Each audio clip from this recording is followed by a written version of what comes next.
lagi, bawa pulang lagi, radi balik lagi kan. Maka biar katok betul, kami beri kesempatan ke 1 tahun ajaran di rumah bersama panjenengan. Engko nek wis setahun wis katok, lah nanti tahun ajaran baru kembalikan ke pondok. Itu banyak yang tidak cocok dengan kebijakan itu. Banyak yang tidak cocok. Tetapi kebijakan itu kan tidak menyalahi Quran dan Sunnah. Adanya si anak mendapatkan kebijakan seperti itu karena perbuatannya sendiri, karena perbuatan orang tuanya. Sudah diberi kebijakan boleh menjenguk dan diizinkan keluar, dah dibawa kemana silahkan. Tapi jam 5 sore kembalikan ke pondok. Lah kok dibawa pulang sampai 2 hari, 3 hari, 4 hari. Habis itu orang tuanya ngebel, mohon maaf Ustaz, ini anak saya belum mau dikembalikan ke pondok, mohon tambahan waktunya Ustaz. Yo kita tambahi 1 tahun.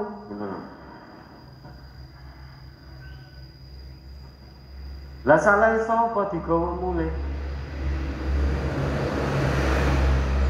Kalau sudah dibawa pulang, anak itu akan ingat maklumat sabiqah, akan ingat memori yang ada di rumahnya, dengan teman-temannya, dengan androidnya, dengan sepeda motornya, dengan nongkrong bersama teman-temannya, dolan ke sana kemari, ubyang-ubyung, maka ya tidak mau balik ke pondok.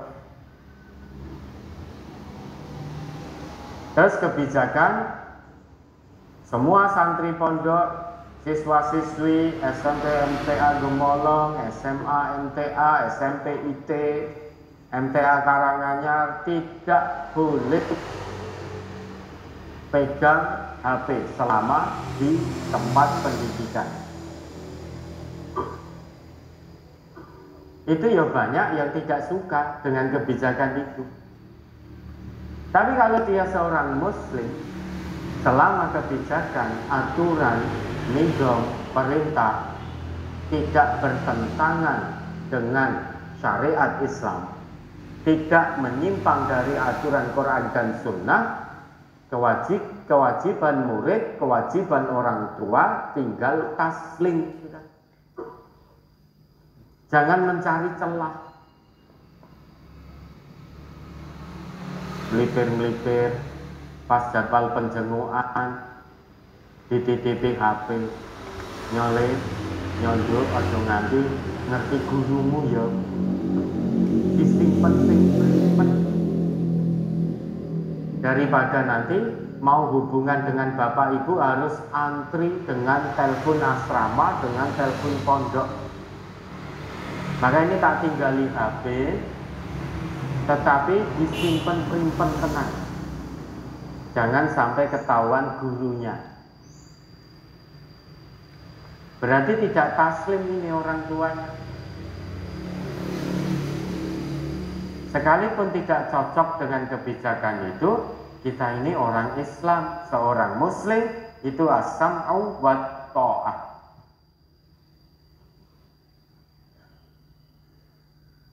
Nah ini memang untuk bisa taslim itu harus panggilan hati. Untuk hati ini bisa terpanggil, hati harus mendapatkan pendidikannya, harus dididik hati kita, sehingga jangan akal tok yang dididik. Dulu Rasulullah mendidik para sahabat itu nafsiyah dan akliyah, sisi dalam dan sisi luar. Hatinya dididik, akalnya juga dididik. Nah sekarang ini kita getol hanya pendidikan akliyah saja, melupakan pendidikan nafsiyah. Sing penting pinter, akale, otake, ora salat rapopo, ora ngaji rapopo. Sing penting kowe pinter, dadi sarjana, dadi master, dadi doktor, dadi profesor, kerja gajinya besar. Ngaji nomor sekian. Sehingga hanya mengejar akliyahnya saja. Nafsiyahnya terabaikan. Padahal yang namanya seorang muslim itu harus nafsiyah, akliyah, akliyah, nafsiyah. Tidak boleh hanya ada satu tok. Harus ada dua. Nafsiyah, akliyah ini berjalan beriringan. Karena akal ini, otak ini kalau tidak digunakan untuk berpikir, dia akan beku. Dia berpikir apapun tentang kebaikan, tentang kebenaran, apapun profesi, amanah Allah kepada Bapak Ibu. Apapun itu, latih akalnya, otaknya untuk berpikir. Latih hatinya untuk taslim menerima kebenaran agama Allah ini. Sudah, jangan bergudul. Kalau itu perintah Allah, kalau itu perintah Rasulullah, itu ketetapan Allah, itu ketetapan Rasul, terima saja sudah. Nabi kita kan bersabda, wa ma amartukum bi amrin fa'tu minhu mastata'tum. Apa yang aku perintahkan pada kalian dengan sesuatu, laksanakan itu semaksimalnya. Wa ma nahaitukum anhu fajtanibuh.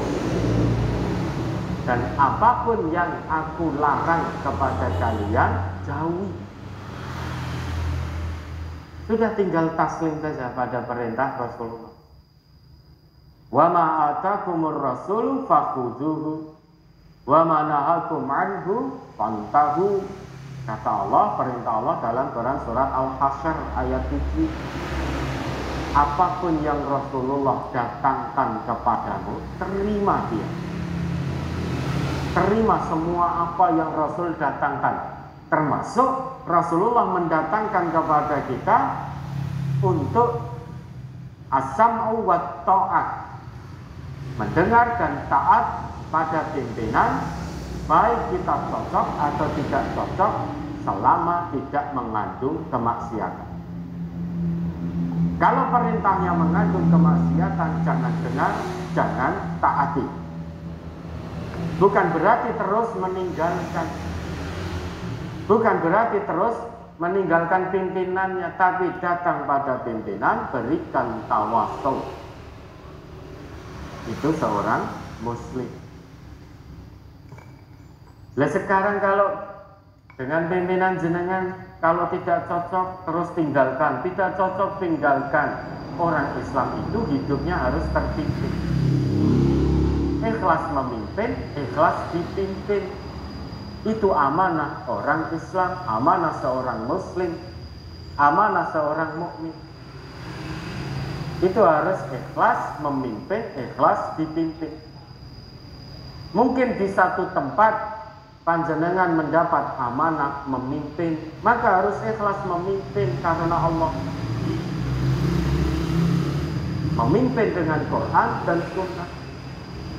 Nah nanti di lain tempat amanah saudara, amanah bapak ibu mungkin dipimpin amanahnya,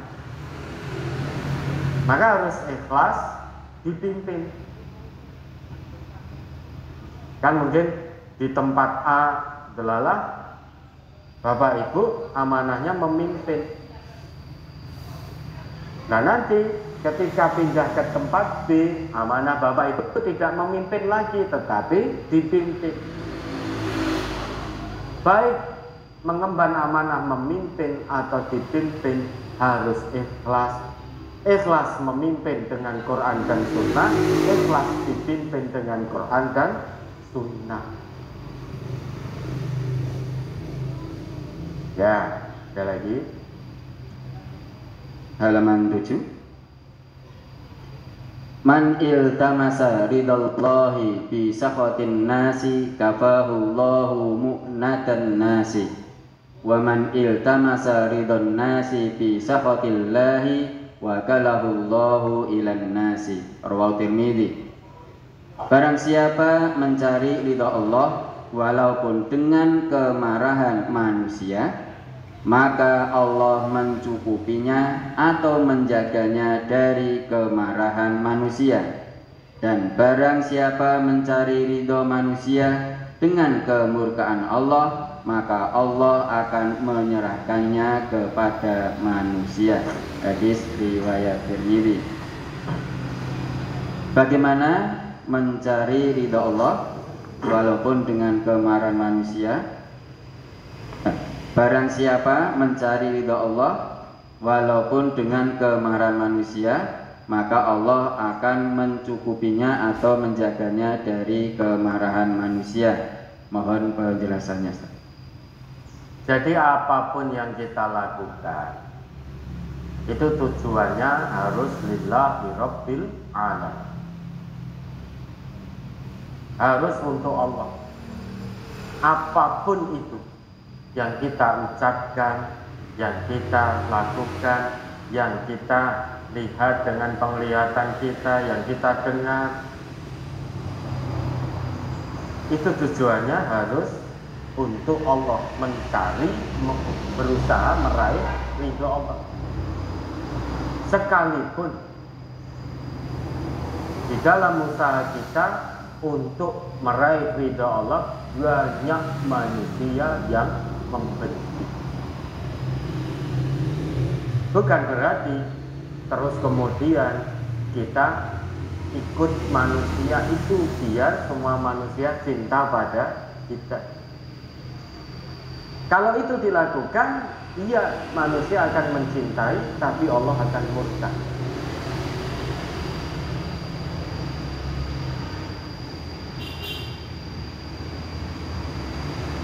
Kalau ada orang yang menyuarakan kebenaran Quran dan Sunnah, dia mengamalkan Quran dan Sunnah di tengah-tengah masyarakat yang jauh dari tuntunan Quran dan Sunnah, maka otomatis dia akan dimusuhi, dibenci oleh masyarakat.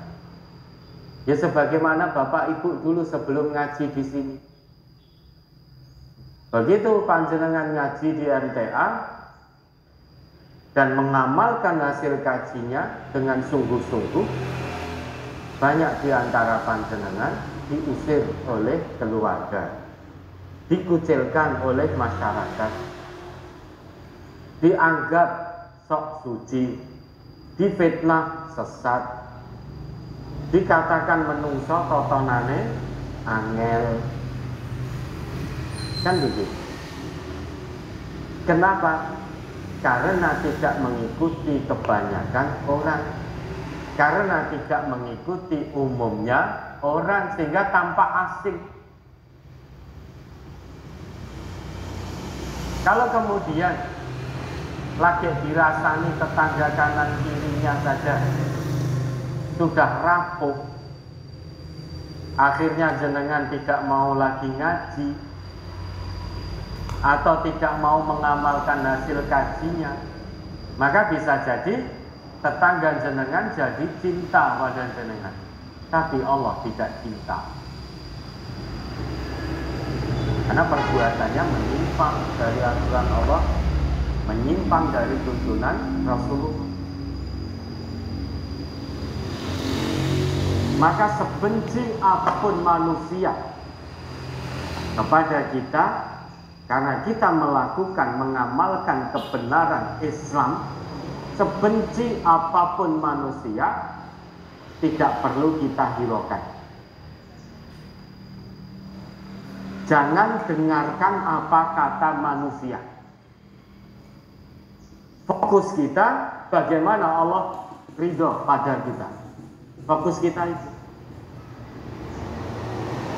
Maka Al-Imam Asy-Syafi'i pernah mengatakan, ridhon nas ghayatun la tudrak. Keridhaan semua manusia itu satu tujuan yang mustahil bisa dicapai. Mustahil Bapak Ibu. Semua manusia itu seneng dengan panjenengan semuanya, itu mustahil. Waridallah ghayatun la tutrak. Tetapi keridhaan Allah itu satu tujuan yang tidak bisa ditinggalkan, harus diusahakan. Fatruk mala yudrak. Maka tinggalkan apa-apa yang mustahil untuk bisa diraih. Kecintaan semua manusia itu satu kemustahilan. Maka tinggalkan itu, tidak perlu fokus kepada apa kata manusia. Rugi hanya mendapat kecintaan dari manusia tetapi dimurkai oleh Allah. Rugi kita. Hidup di dunia hanya sekali, habis itu dimintai pertanggungjawaban di hadapan Allah. Kita mengikuti manusia tetapi meninggalkan Allah dan Rasulnya, rugi. Karena nanti manusia yang diikuti sampai di hadapan Allah, dia akan berlepas diri dari orang yang mengikuti.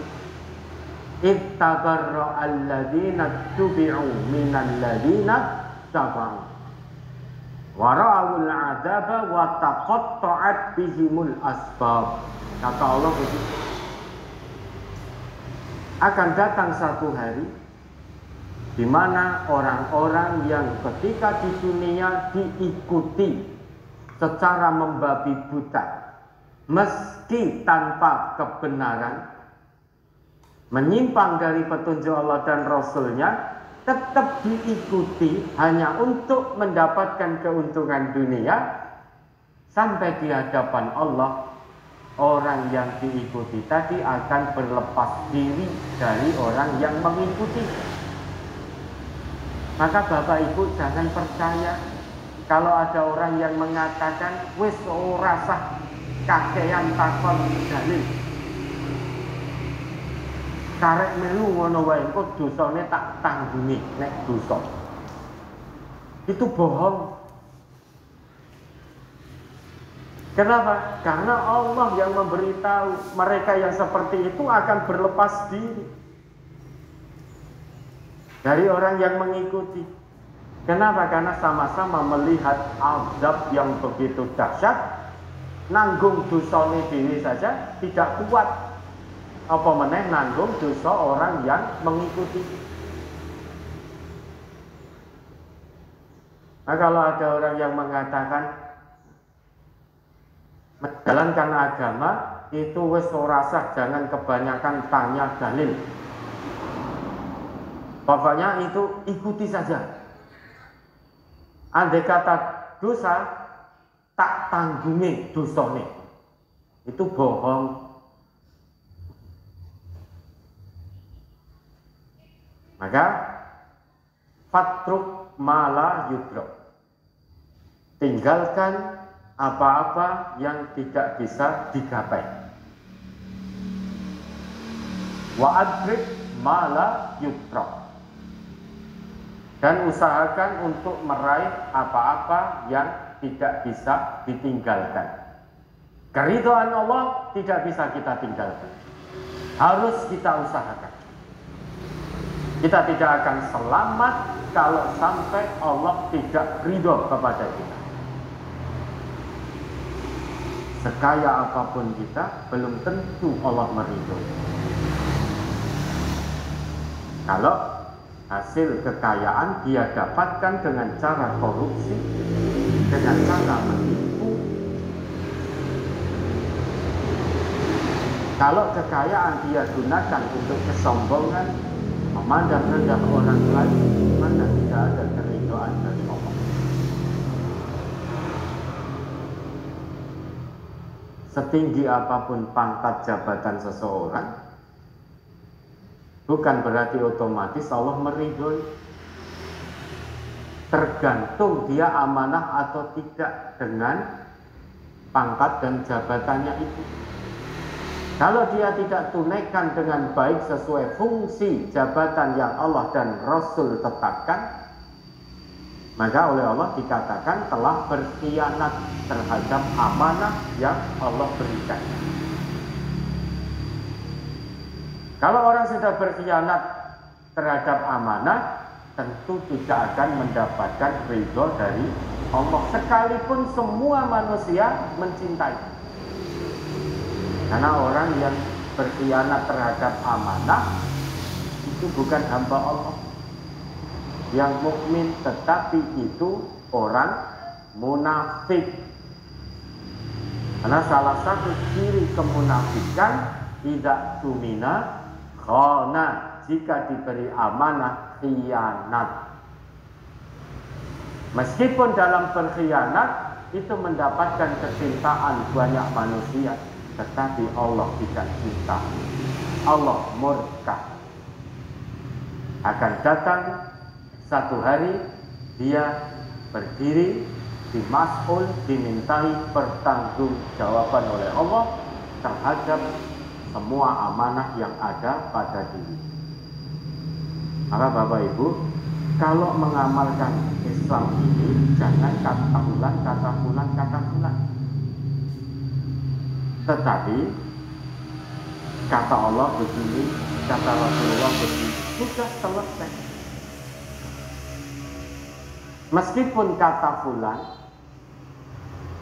sekalipun itu dipandang alim, dianggap orang alim di tengah-tengah masyarakatnya, tapi kalau yang keluar dari lisannya itu sesuatu yang tidak ada dalam Quran maupun Sunnah, menyimpang dalam Quran, dari Quran dan Sunnah, ya jangan dengar, jangan taat. Tetap ikuti Quran, tetap ikuti Sunnah, sekalipun sak biso benci, tidak apa-apa. Dikatakan asing tidak apa-apa. Asing karena mengikuti Quran Sunnah itu orang yang beruntung. Asing karena menghidupkan Sunnah Rasulullah, di saat kebanyakan orang sudah tidak peduli lagi dengan petunjuk Rasul, Sunnah Rasul, apa yang diwariskan oleh Rasul, itu orang asing yang beruntung. Fatuba lil ghuraba. Maka beruntunglah orang-orang yang asing.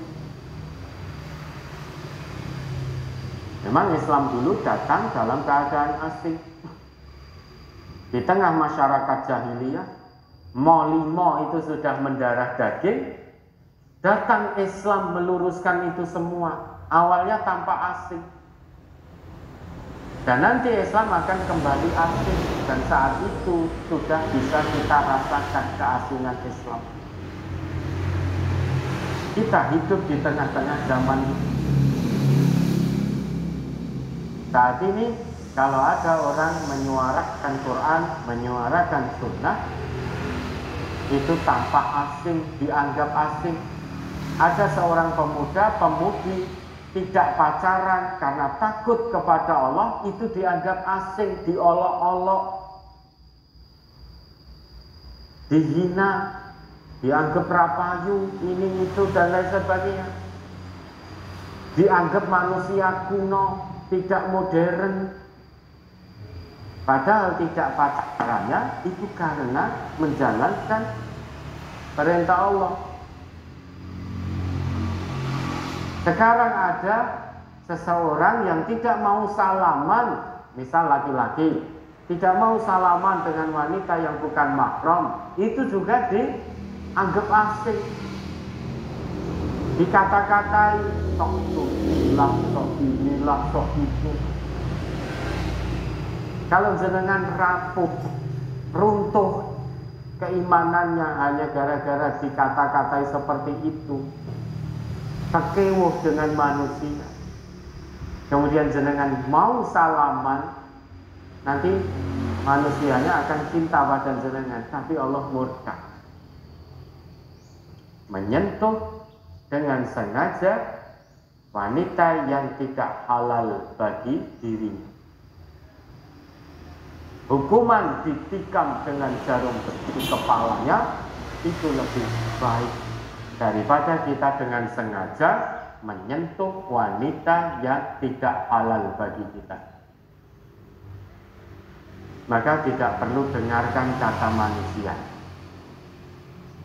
Dalam menjalankan kebenaran ini cukup fokus apa kata Allah, apa kata Rasulullah. Sekalipun manusia tidak suka, tidak cinta, yang penting Allah mencintai. Yang penting Allah meridhoi. Ya, sekali lagi. Masih berkaitan dengan hadis tersebut. Ini biasa terjadi pada acara pernikahan. Ketika di situ ada campur sari yang biasanya ada penyanyinya. Seseorang akan meninggalkan pada acara tersebut punya rasa perkewo dengan manusia, sehingga tidak meninggalkan tempat itu, malah di situ sampai selesai. Apakah seseorang itu terkena hadis tersebut, Ustaz? Itu pengecut. Selemah-lemah iman saja tidak punya ini. Terbukti tetap di situ. Ojo-ojo yang menikmati. Itu wanita dengan pakaian mini melenggak-lenggok, joget-joget. Jadi aku ngerti ini kemungkaran. Harusnya saya tinggalkan ning mubadiri penyanyine ayu sisan. Jangan-jangan menikmati. Sekarang kalau benar apa yang disampaikan, kok bisa dia pakewo dengan manusia tapi tidak pakewo dengan Allah? Pola pikir terbalik. Dengan manusia pakewo, padahal nanti sampai di hadapan Allah semua bertanggung jawab sendiri-sendiri. Manusia yang jenengan pakewui itu tidak akan bisa menolong jenengan di hadapan Allah.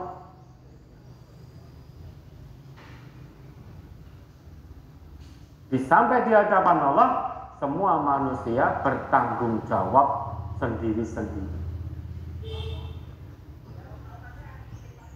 Orang yang jenengan pakewui sampai di hadapan Allah tidak akan bisa menolong jenengan. Lalu gini, neng dunya mau melakukan satu kebenaran untuk mendapatkan ridha Allah, lah kok terhalang karena pakewuh kepada manusia.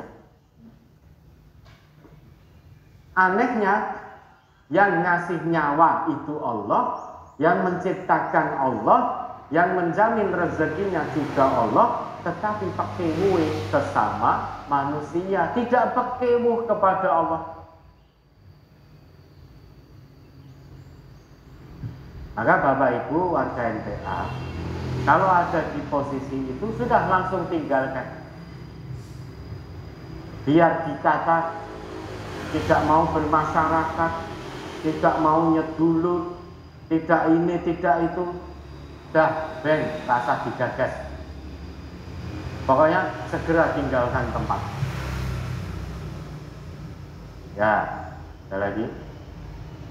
Brosur halaman 3 masuk ke halaman 4. An Aliyin radhiyallahu anhu ba'asa Nabi sallallahu alaihi wasallam sariyatan wa amara alaihim rajulan minal ansari wa amarahum an yuti'uhu fa ghadiba alaihim wa qala alaysa qad amara nabiyyu an tuti'uni qalu bala qala azamtu alaikum lama jama'tum hataban wa awqadtum naran summa dafaltum fiha fa jama'u hataban fa awqadu falamma hammu biddukhul faqama yamduru ba'duhum ila ba'din faqala ba'duhum innama tabi'na nabiyya sallallahu alaihi wasallam firaran minan nari afanadkhuluha fa bainama hum kadzalik id khamadatin naru wa sakana ghadabahu fa dzukira lin nabi sallallahu alaihi wasallam faqala law dakhaluha ma kharaju minha abadan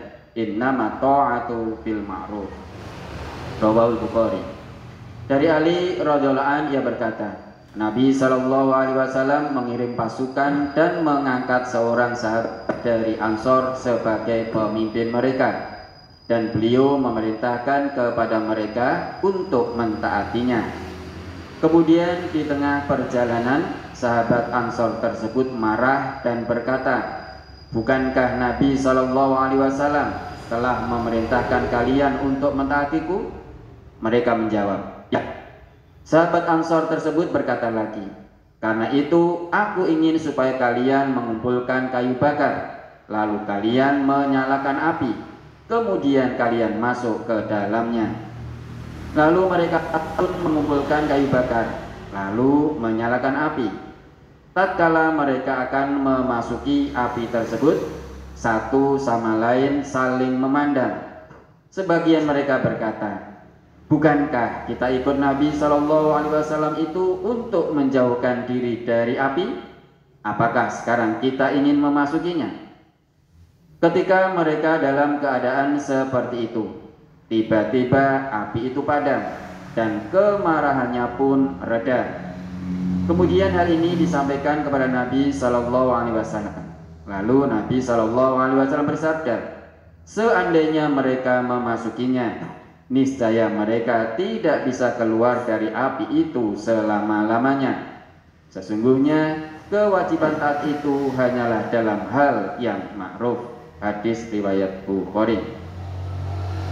Pertanyaan, mengapa pemimpin tersebut marah dan menyuruh pasukannya untuk masuk ke dalam api, Ustaz? Saya tidak tahu sebab dukanya apa, saya tidak tahu. Yang jelas di situ disebutkan bahwa Nabi mengirim sariyah. Sariyah itu satu pasukan kecil, dan mengangkat seseorang dari Ansor, seorang laki-laki dari Ansor sebagai pemimpin. Dan kemudian Nabi dawuh perintahkan para sahabat untuk mentaati pemimpinnya. Itu seorang laki-laki dari Ansor. Kemudian satu saat pemimpin ini marah. Kemudian dengan mengatakan,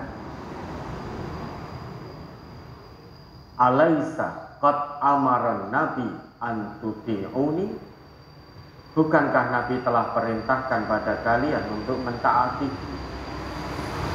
Saking marahnya. Kemudian beliau ini perintahkan pada orang-orang yang dipimpin,